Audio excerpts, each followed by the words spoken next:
Okay, so yet again, it's time for a tale with your ever so unlikable teenage 2000. What you call people who are born in 2000? Granddad. And funnily enough, I have a very bad hip today.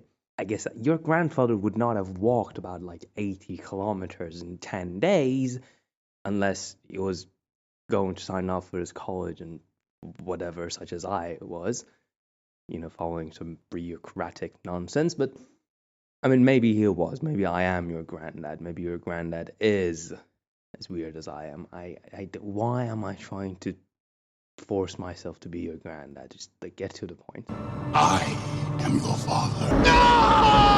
Getting to the point. Today I want to tell about a very interesting story that funnily enough, I've been telling that quite a lot often. And, well, let's talk about it. I don't know. So, about like 10 years ago, it's funny where you get to the point where you can actually tell stories from 10 years ago. I mean, like, that's half my life ago. So, 10 years ago. So, I just want to make sure that everybody got the memo that it was 10 years. This is very vital information that you know that it was 10 years ago. You need to know that I've had a friend of mine who was battling addiction at that time. It wasn't his choice, but that perhaps is a story for another day. Not that I am, well, very excited to talk about that one. I need to convince myself of that. So yeah, my friend is battling addiction, and me, alongside the many good friends that he had, we were helping him get over his addiction. I don't really know why I'm talking like this, but I mean, give me a break. It's been a few months since I've recorded one of these, and whenever it is that I'm recording myself, well, that's just a new flavor every single time. So it's getting over an addiction, and I had like my own kind of personal notions, but the most kind of affecting factor in this whole story and my vision at the time was that my friend was getting over an addiction, and I was really, just facing the amount of trouble and pain, and I've been listening to a lot of opus, so There's an ocean of sorrow in you.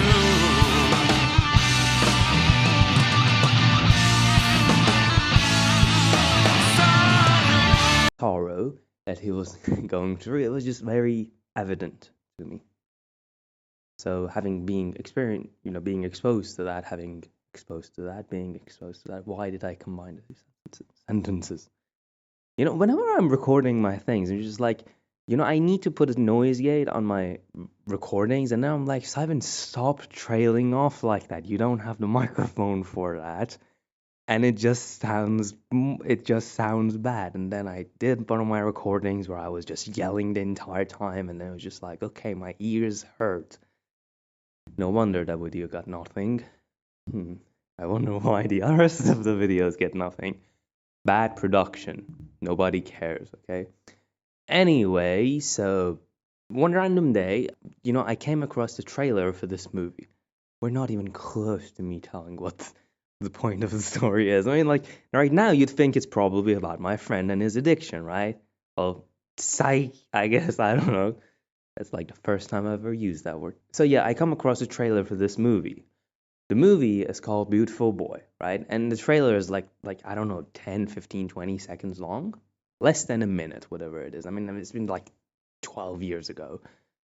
I mean, when did that movie even come out? Wait, hold on. That movie came out 2018. It's been like 7 years, not 10, 12. Oh my god. Wait, hold on. That movie came out 2018. Should I re-record this? I should I? I mean, you wouldn't mind that, right? It wasn't okay. It was a third of my life ago. Okay, it wasn't like half of it. It was a third of it. I mean, is it any less impactful? Well, you're 22 years old. I mean, of course it is. But anyway, so yeah, the trailer for that movie, I randomly stumbled upon that.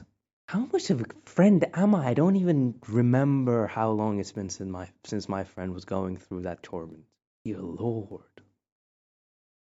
Okay, anyways, let's just laugh it off. I'm going with it. Like, whatever this is, it will be the one take. I just start this was the whole point of the channel, okay? It was just like single take for the most part. I mean, and if not single take mentality, and maybe if not the mentality for the whole channel as a whole, but it was kind of the idea behind these formats of video. I did the trail off thing again, didn't I? So yeah, the trailer for Beautiful Boy. I watched that and I came to this very wrong conclusion, right? I was like, oh, this is yet another movie again about like a dude, like a boy, and it's just like meant to represent guys, and it doesn't. It's like a boy-centric story made for women. It's just like even the choice of actor. I mean, the main actor, whom I'm going to refuse to name because somehow it makes things a bit too real. And for as much as I like to think I've grown and I've become humble and I can admit the stupid things that I've been doing, like, I mean, come on, naming him would kind of, like, I have my limits. Like, I'm not that mature yet. As I said, I'm 22 years old, and God, it seems like you really want to get that you're 22 years old. I'm just begging for someone. Okay. So yeah, I was like, oh, look at this pretty guy playing in this movie. And in my head, this kind of lore began to formulate. It was like in my head, the movie Beautiful Boy was not really the movie Beautiful Boy as it is. It was the movie Pretty Boy, right? It was this movie about like this like pretty ass kid, and he's like, "Oh, I have my problems. Oh, problems. I'm so attractive, and women and guys have problem. Whatever." That became to be what was on my mind, and not for a second I had the idea of actually watching the movie or like doing at least a little bit of research because I was stupid. Not even in parentheses, just like huge title kind of thing, like I was stupid. I want to have some fun editing that, okay? Let's just. So, yeah, in my mind, it was that kind of a movie.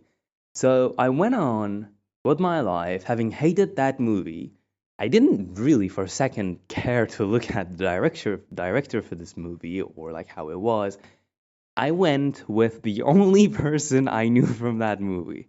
And the only things I knew from that movie were its name and the main actor. Right? I went on hating that movie. I would go on. I never really had any stories to tell of that story. I had this kind of notion of the movie that's like about men, but it's made for women and it's not at all representative of men because those movies exist. And God damn it, I will be talking about those movies. But yeah, I never really went outside of my way to have any kind of conversation with people as to say that, oh, the movie Beautiful Boy is about this and this and this, and that's why I hate it. Because I'd never, talked about it. And now looking back, I'm actually kind of proud of myself for not talking out of my ass. Yes, I'm proud of myself for very big things. So anyway, I went on, just scoffing at the idea of whenever that actor would come up, and I was just like, really? And I was always shocked. And I was like, really? I just like didn't like that guy. I just kind of fucking hated his guts. But maybe not hated. It's just like I don't care. Okay, just like I don't care. Okay. So one day, it was just after my kind of liberalist kind of the artistic side, not the not not the political side. Uh, it kind of hit me out of nowhere, and I was like, oh, this is the artistic revolution of a slightly science-centric kind of fella who would be me. That was a very confusing sentence. Uh, that hit. I'm not even going to care to explain that. It's another video idea in time. So yeah, one day, as a means of, I'd become this kind of a guy who'd out of nowhere care about movies and art and art forms and writing. Not that you would get any of that from the way that I'm talking. I began to be very interested in all of that. So one day I came across that movie Beautiful Boy again, right? And the way I came across that movie is that I had just watched Office, or maybe it was before I had watched. No, it was after I had finished watching The Office. And then I was like, oh, I want to watch some other movies of the actors that I enjoyed watching in the series Office. That was something that I'd done with friends, which I'm a big fan of. I watched it about, should I just say, a shamefully too many amount of times, or should I say the actual number? I watched Friends 18 times. The last one being like less than 6 months ago. You know. So yeah, I did that. I watched it a few times, and I was like, oh, you know what? I want to watch some more movies of the cast of Friends. These people that I really care for. So I went online and was like, oh, what are the movies of Jennifer Aniston and the late Matthew Perry and the rest of them? And I watched a lot of movies like Fools Rush In. Jennifer Aniston's played in a ton of movies and David Schwimmer movies, and I watched some, all the cast, right? It's very hard to remember the name of like freaking 6 people. I mean, it is difficult to say goodbye to 5 people. I watched all of that, and then I watched How I Met Your Mother, and I was like, oh, I want to do the same thing with them. So I watched The Office, and I was like, oh, it's just, I want to get some kind of consensus as to, what these actors have to offer, because watching them in just like a single show wouldn't suffice me to any kind of conclusion, because I was grown, I was mature, and I was an adult. I needed some kind of data. I want to say data, but then in the end, I went for data. That's what you get. That kind of yeah. Okay, that's Gen Z talk. Okay, Simon, you are not allowed to talk like that. Then I got to watching those movies, right? I had watched a movie with Rainn Wilson, the movie Hesher. It's kind of a low liar movie. But for me, it was perfect, okay? I had Joseph Gordon-Levitt, which just, like, I had an obsession phase with that guy. Like, Don John, talk about a guy-centric movie. I recommend that movie religiously to my friends. So I watched Hesher, and, being a Metallica fan and being a great, huge fan of Cliff Burton, the character of Hesher in that movie is kind of based around Cliff Burton, and, there's, like, the soundtrack is Metallica, and there's like the scene, the guy driving a van through the pool, just like fight fire with fire. Anyways, so I watched that, and funnily enough, I watched Hesher before I watched The Office, as I said, because it was my Joseph Gordon-Levitt obsession phase, and I was just like, Hesher, and the font for that movie reminds you of Metallica. It's just like the H is kind of written in that Metallica font, the M is kind of like slanted and kind of stretched out. The H in that is kind of sort of like that. I just use the phrase kind of sort of. Okay. Life's gonna be all downhill from now. That was a laugh. So yeah, I watched that, and unbeknown to me, like Rainn Wilson would be in that movie. So I watched another movie of Rainn Wilson. I didn't even know who Rainn Wilson was before I watched The Office, and then I watched The Office, and I was like, oh, I've seen that guy. He played in Hesher. It's like, how would I give you an example of that? It's like, I don't know, Van Gogh? Yeah, I seen that guy. He was at the grocery store the other day. I saw him. Like, he's the guy without any ears. Without an ear. Without an ear? Without a ear? Grammar? I used to teach English. Funny how fun. I wanted to do a How I Met Your Mother. God damn it, Simon, why must you stutter? Funny how you just find things. There you go. That's just like, I'm not happy with that, but just take it. Funny how sometimes you just find things. Anyway, this is a weird episode to edit and present to the public. But anyway, like that was the kind of that. What I'm getting at is just like, I find it amusing. And we're not even getting to the point of what I'm going to say.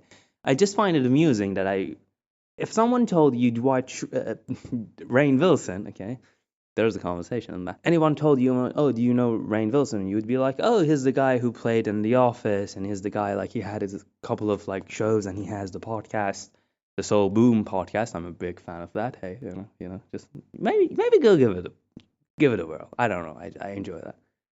He actually had this kind of like soul pancake, I believe it was. And he had actually Joseph Gordon-Levitt on one of those. They would be on the back of a van, and he had this conversation. Like they're very short. You can find them on YouTube. He had this one with like Serge Tankian, and he had one with Rainn Wilson. He had one with Elon Musk, I believe. It was very interesting. All those. Anyways, oh, he actually had one with Josh Radnor. And speaking of podcasts, while I'm waiting for that, the How We Made Your Mother podcast. Yes, I'm sponsored by all these people, by the way. Yeah, they're paying me big bucks. That's a lie. Not that it has any kind of convincing factor to that, but anyways, I'm caffeinated if it wasn't obvious. So yeah, you'd be like, oh, he's that guy, Rainn Wilson, he's that guy, right? And it's fun. I just find it funny. For me, he was like, oh, he plays in Hesher. Like I saw him in The Office, and I was like, oh, he's the guy who played in Hesher. I just find that funny. I don't know. It's like going back to the Friends example. Nobody needs another example. It's like going back to the Friends example. It'd be like, oh, if you watched Friends for the first time and you saw the late great Matthew Perry, and you were like, oh, he's the guy who played in Fools Rush In. It's like it's kind of interesting. I don't know. It's just like it's knowing someone from some. I want to mention Pink Floyd, but I can't find a good example for that. Not example, like a situation. And as I said, I'm very good at writing. If it wasn't obvious, typically I'm good at it. Apparently not today, and it hurts my soul. So yeah, let's just close that box. Put it aside. Yeah, so I watched The Office. And I was like, oh, Steve Carell. Let's watch a few Steve Carell movies. So I watched the movie, what was it? I just snapped. That was the sound of me snapping. I watched the movie Seeking a Friend for the End of the World. That was like the first Steve Carell movie that I looked online, and I was like, oh, this seems cool. And I watched it, and that's a great watch. Highly recommend that. Just knowledge is seeping through your speakers as you may be listening to that. You should be feeling fortunate as to be presented with that. Praise be the gods of algorithm that suggested you with these. So yeah, Seeking a Friend for the End of the World, and the other movie that I was recommended, just trolling through the movies and TV shows of Steve Carell on Google, I came across the movie Beautiful Boy. And as we looked it up much earlier in this video, that movie is in 2018, so it was Beautiful Boy 2018. I saw that and I just bust out laughing. I was like, oh, Steve Carell, poor guy. Like, you poor human being. I was just like, I really like you played the voice of Gru in all those Despicable Me movies that I grew up watching, and yet I didn't know it was you. Like, you poor soul, like, how unfortunate must have you been to play in such bad, awful movie. My God, I feel so bad for you. So I was like, you know what? From time to I don't enjoy watching bad movies to just tear them apart, strand by strand, to be just like, oh, look at this horrible movie. I'm so superior than these people who have actually accomplished something, right? It's easy to be just nagging and being negative and just tear apart something. Just let's not get into that door. I'm all over the place, and I'm not choosing to go through that door. Like, just that. I mean, that accounts for something. That's worth something, I think. So yeah, I was like, as I said, I don't enjoy watching bad movies to do that. I was like, I've been hating on this movie for about 5 years at that time, I guess. Apparently, I'm not good with remembering time. What are you good at? Anyways, so I watched that movie. I watched that movie with the intent of, maybe a few things. I was like, oh, you know what? If this movie, in all its horrificness, in all its bad, I am sure this movie is gonna suck, right? So in all its horrendousness, I want to give it something. If it's good, I want to give it to it, right? And I went in with that kind of mind. So I was like, oh, this is a movie. I want to watch that. And then, I was going in. I was like, well, maybe it's as bad as it is. And if it is, I want to do that. I was like, the point was to see if I was right. That was it. I went on hating on this movie and this actor for this long. I was like, well, sure, let's just watch it. Because then I can actually like shit on it for real. It's like this movie's gonna suck. And I mean, if you've not figured that out already, if that movie was a bad movie, I would not have been here 22 minutes and still not getting to the point. But we're getting on to that. So I watched the movie. My friend at that time where I watched it, and as of today, he is, as one of my friends earlier recalled, he mentioned, he told me this. He is sober as a rock. You may be laughing, having just heard that one of my friends, regarded me as being sober as a rock. Well, I have been told that I seem to be always not very much not on the floor. I don't know. Maybe, my feet aren't touching the ground. Anyway, I don't know what that was. Just like something. I don't know. So yeah, I watched that movie, and to my surprise, that movie was really good. I really enjoyed that movie.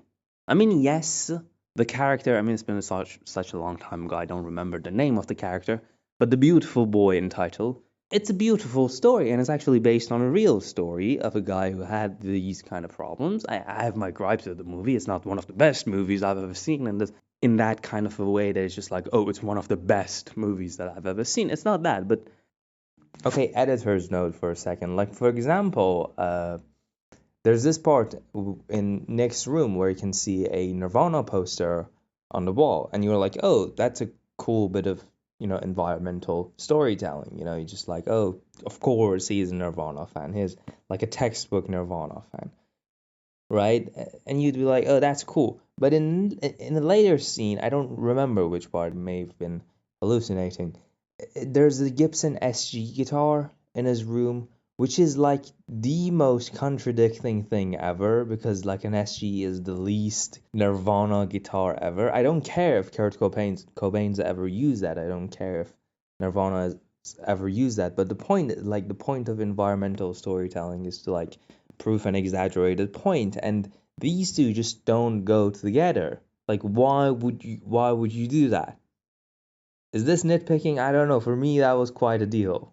I would say it's one of the most influential movies that I've seen. Not even in a sense that it opened my eyes into ways that, what a movie is good and what art can do and stuff like that. That title would go to the movie Knock Knock, which I may talk about someday, but it is not today, my dear grandchildren, whatever. No, I'm not. Why am I? Okay, it's just okay. That didn't happen. No, I'm not gonna call it that. So I watched that movie and it was very good. There's a little poem in that. I won't read it to you, not because I'm just like, I'm just lazy. I don't want to fill it up. But there's just like, I saw a mailman, I waved. That. I mean, if you know that, that's enough of a reference. And if you know that, if you don't know that, I think that maybe a bit too obscure for you to find that out. Let's give you another clue, not crew. Yeah, they're just like, hey, matey. I just did that, yeah. Surreal. Let It Unfold You is the name of the thing. Is the name of the little poem. I like that. It's a very cool poem. Yeah, I watched that movie and it was very much moving, very much interesting. And I enjoyed that, right? Yeah, and I was just faced with this conundrum. I was like, well, it's been about like this many years that I thought this movie was horrific and I thought this guy's acting was bad. And I saw the guy's acting and I was like, oh my god, this guy's a good actor. And I particularly, I mean, Steve Carell takes the throne for me on this one. He plays that dad character, it just fits so good on him. And it's the kind of a role that I wasn't expecting of him. Not expecting as in like, oh, he's just a comedic actor, right? It was just like, I was expecting him to pull it off. I didn't expect him to crush it and crush me in the process. That's a heavy story, and I don't know. I got kind of emotional and a bit angry. I had my own kind of like life experience, kind of combining into that. It was very interesting. You should watch that movie, which I am also sponsored to say. That is a lie. That is a joke. Okay, for the unknowing people of the internet. Was that trailing off? I don't know. Here's an idea. If you want to trail off, maybe just yell all the time, so when you speak in a normal volume, it could be considered as trailing off. How's that? I don't know. We could try that out. Anywho, I watched that movie. Steve Carell was good, and particularly the actor whom I'm still. Am I using whom correctly? I don't know. Whom I'm still not going to name because, as I said, the story. Humility of that story, trying to be humble. So yeah, he was very much great. Like he's to this day, like I feel like he's one of the best young actors we have in Hollywood right now. I mean, just like crushing it. Love him. And what kind of resurfaced all these kind of emotions? And as I said, like it's been like 2 weeks. I could not stop telling this story. Right? Apparently, I have a knack for telling people how great and mature I am because I can go back on my ideas and then just change them. I can adapt to actually seeing. Maybe I can be proven wrong even by myself, which I think is harder. I don't know. Maybe it's easier. I guess it's easier if you're not talking about something and nobody knows. But I guess, if you're telling about it, there's a certain amount of courage required. Where is my medal? Yes. Knight, Silent. Yeah, I would be very much suited for knighthood. I just did something very great. I changed. That's a joke. I wouldn't want to be a knight. Come on. Do you know how hard it is to polish freaking steel armors or whatever? And also, there's some canonological thing that you wouldn't get, and I wouldn't be wouldn't be explaining to you. So that's a joke for myself only, or maybe the people who would know me. Did that rhyme? I think that rhymed. I don't know. That didn't rhyme, did it? This is a very weird recording. So yeah, I was saying what made all these kind of thoughts and ideas resurface. Well, I'm not particularly one to watch new movies and trendy things and follow popular culture. Actually, I do as hard as I can to steer away from that. Just as far as I am, that pole is just so high up in the air. I can see it from millions of miles away. Okay, it's just I don't need to be close to that. The further I am, the better. Meaning I don't watch new movies until it's a few years after that, or unless I really like I'm really anticipating those. For example, the second Avatar movie. I've been waiting for that. It's just for 10 years. So when that came out, as soon as I had the chance to watch it, I watched it. And it was cool. It was a very cool movie. I like that. If anyone cared for my opinion in that sense, the Dune movies, the 2021 and then 2024, I believe, Dune movies, they built up quite a reputation, and they made quite a fuss, right? Just they were on the news, everybody was talking about them, and it made this kind of cultural wave. And one of my friends told me at one of universities, and even universities outside the country, people were going crazy, with the Lisan al Ghaib kind of thing. It was interesting. I was just I was witnessing it from afar, through my goggles, my telescope in my tower, where there's cloudy things up above, and it's just oh, nobody go close. There's a Metallica song named after me. It's called Ronnie. Yeah, let's go with that. See, I'm creating this atmosphere, right? It's just I'm creating all these worlds and little lores and stuff in the single 30 minutes that I've been talking, and now you feel related to that. You see what I did? I mentioned Metallica earlier, and now I've went back to that. That's kind of not quite exactly foreshadowing, but it's referencing, and that's good. That makes this a very literary valid recording. This is a very weird recording. But literarily valid, yes. Anyways, it's just watching that from afar, and I'm oh, you know what? I don't know. And then David Lynch passed away. And I always knew that David Lynch, I've never seen a David Lynch movie. I knew it was he was known for these kind of very odd, very eerie movies, and I was a very big fan of him. I'd watched a lot of interviews, was a very particular thing of mine. I would follow a lot of these writers and actors and directors and all these people that I hadn't followed their works, but I knew like of their things, right? And I really cared for their opinions, even if I hadn't known of their opinions. And David Lynch was a particular one. I mean, it was always he had an air of positivity around him, especially regarding future and being someone who cares about the future and the next generations.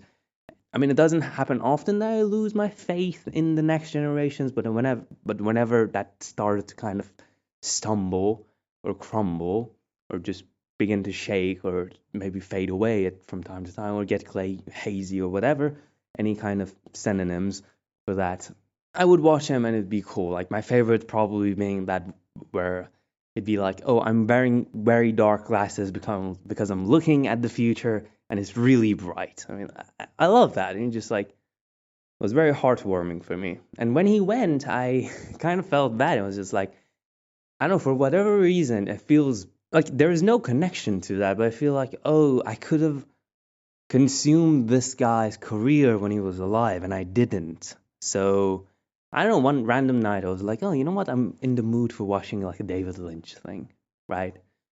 So I downloaded the 1984, I believe, Dune, made by David Lynch. And that movie has been kind of critically acclaimed, if I'm using that phrase correctly. There are a lot of people who are like, oh god, that movie freaking sucked. I love that movie. Like that was so cool, and especially like the soundtrack. You know, Toto, the rock band Toto.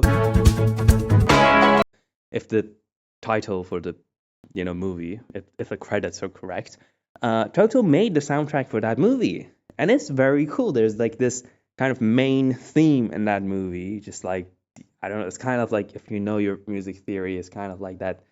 It's that kind of harmonic minor kind of a thing. There's some chromaticism into that. I don't know.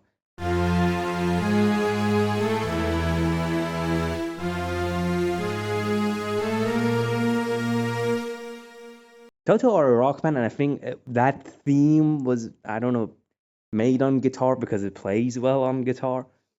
I don't know. I was able to figure that out very cool. I don't know. It was a cool theme. Like, I don't know. So I watched that movie. It was just like, there's so much I liked about that movie. It was just very interesting. And to learn that that movie is said to be like kind of bad or stupid or just not a good movie, it kind of made me curious because it's like, if this is his worst and I'm like in love with this, like what's his good stuff? And I'm also a fan of Hans Zimmer, and I had watched an interview of him on a channel, Rick Beato, who does a lot of things. If you're into music, if you care about musical interviews with like a lot of musical people, go watch his channel. And you don't need me telling you this if you're a fan of music, but maybe, I mean, I don't know. I mean, he's got like 2 interviews with David Gilmour. I mean, hey, there's a thing with Pink Floyd. Yeah, there you go. That wasn't. I mean, both of those things that I did were unintentional, but there. Well, I want to count that. He's got 2 interviews with David Gilmour. I have like been disappeared for like 4 months. Chances are, I mean, yeah, clearly you'll find me before him, right? But yeah, he had an interview with Hans Zimmer. And Hans Zimmer works with this particular guitarist that I really like. His name's Guthrie Govan.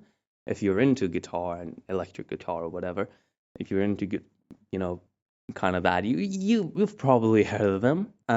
He's a cool guy. I really admire his work too, and it gives me a great deal of inspiration. So where he comes into that story is that I was watching this interview of Rick Beato with Hans Zimmer, and on that, Hans Zimmer says that there's this part in Dune where they're playing bagpipes. It sounded like I said bagpipes. I mean bagpipes. And he said that it wasn't actually bagpipes. It was electric guitar played by Guthrie Govan. And I remembered that after I watched the movie, and I was like just basking in the glory of the soundtrack that Toto, a rock band, really rocked out with the soundtrack for Dune 1984. Am I telling the date right? I want to correct myself. In the post in post. I don't know, not the post, in the post. I want to correct myself in post if I hadn't, I want to try and make this interesting with the editing. I want to pull out some guns. Let's say that's not the expression. I want to bring out the big guns. Yeah, that's the one. What was it? The Inglourious Bastard. That is a bingo. Yeah, that is a bingo. Is that how you? Again, a cool movie. Come on. And again, another director that I used to follow his opinions and stuff before I was really following his stuff seriously. Quentin Tarantino. So what was I saying? Yeah. So I thought about Guthrie Govan and Hans Zimmer, the soundtrack for Dune, and I was like, Dune is that, and I don't follow popular culture. It's had like a lot of effect on that, and it's got a lot of young actors, and I was thinking about the young actors of the present day a lot, and it had that kind of the actor in the Beautiful Boy movie, which by that time, I mean, this story is like 2 years old. The story of me realizing that my whole kind of hatred towards the movie Beautiful Boy and the actor of Beautiful Boy was just based on nothing. It was just an illusion. That story is kind of like 2 years old. So I was like, oh, you know what? I've never watched a movie of that guy. That was like the only movie of him that I watched. I watched that movie. I changed my opinion. I was just like done. So I was like, you know what? I want to watch that movie. I want to watch the Dune movies. There's a lot of reasons, and there's the soundtrack, there's the young kind of actors, there's this and there's that, there's the story, there's the impact, there's I wanted to watch that, right? You don't need this many reasons to watch a movie, but as we've known it, like much like this recording, things can get eccentric. So yeah, I watched the Dune movies. 40 minutes into the recording, yeah. So I watched the Dune movies, and I was just waiting for that bagpipe moment. It's just like when the Atreides arrive on Arrakis, right? And there's this kind of Celtic kind of Irish thing that they've given to the Atreides, which I mean that was a nice touch. Yeah, I was like, oh no, freaking way, that's electric guitar? You're kidding me? How do you do that? Like some kind of DI going to an impulse response? I don't know. That's like Guthrie Govan does that with a violin. Like it is like lately his thing. Like he kind of does that. He imitates the sound of a violin on an electric guitar, and he freaking pulls it off. Like if you just listen to that, you would not be able to recognize it. And you know what? Do I want to be a jerk and not provide any kind of reference material on my video? I guess we'll find out about that in the post. There we go. Another point of reference, and which makes this recording yet again more or even more literarily sound. This is a weird recording. So I watched the Dune movie, and this isn't about my opinion of the Dune movies, and I watched the second Dune movie, and I am freaking blown away. Like I'm blown to pieces. Just like his acting was just so good, and that kind of that's how I came about to thinking about all this story. And my story of my hatred has been already explained. This was the outro, and I've mentioned that right as the end, as the story ended. But yeah, that was that. I watched that movie, and technically, like, it took me 2 years to go from, oh my god, I was wrong about I want to tell his name, fuck that, this is the end, Timothée Chalamet, which I believe is not Timothy. I've watched interviews of him. It's like, oh, just call me whatever it is, just call me John, whatever is more convenient for you, which is, I guess, respectable is the word. Yeah, but I feel like the correct one is Timothée. He's like half French. Half French sounds weird, like he's French American. Yeah, and I went like, oh my god, I hate this guy. I hate Timothée Chalamet. To being like, oh, Timothée Chalamet, he's a cool guy. And it took me 2 years to actually watch a movie of him, which were the Dune movies. And for me, it kind of like, the first movie was carried by the soundtrack. There's this like one theme that is persistent between the two movies. And I don't know what's the name of it. It's just like this woman chanting, and just like, it's so good. I want to provide some reference material for this one at least. It's just so freaking epic. The first movie, I watched that just purely on the sound, because of the soundtrack. Well, not really, because as I said, I had like gazillion reasons. But for me, I guess the highlight of the first movie was the soundtrack. The story, I have my problems and critiques, and no matter how much I like a movie or dislike the movie, I'm still gonna tear it to shreds. And I had a couple of, interactions with my friends, and people were like, were you just being kind of like a bit overly critical of a story? Okay, that's just a bit too much. So I'm not going to be indulging on any of those. Much like how do you kill one of those worms to extract one of their teeth, and like how do you sharpen them? How do you come up with the technology? Whatever.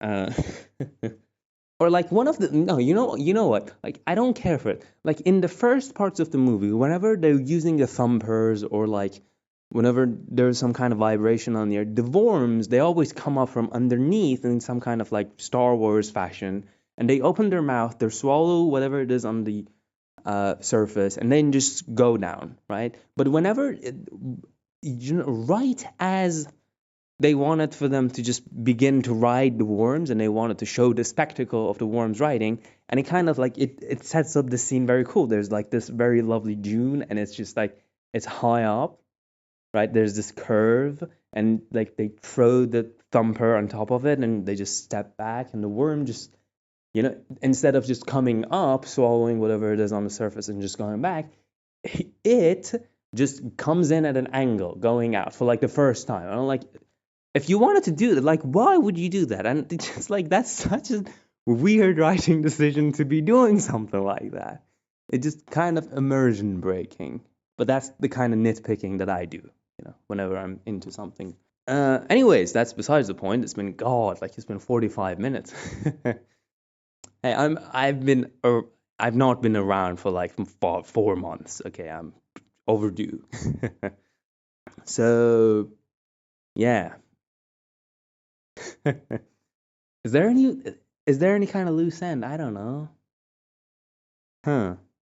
That is a very odd story of how I hated Timothée Chalamet, liked his works, and then waited 2 years to watch his works. And it's a tale of humility. It's a tale of, I guess, going back to your opinions, revisiting them. And it's also about a load of other things I think are interesting. I don't know. You've listened to this. You tell me what this was. God, if you listen to this, I don't need to explain it to you.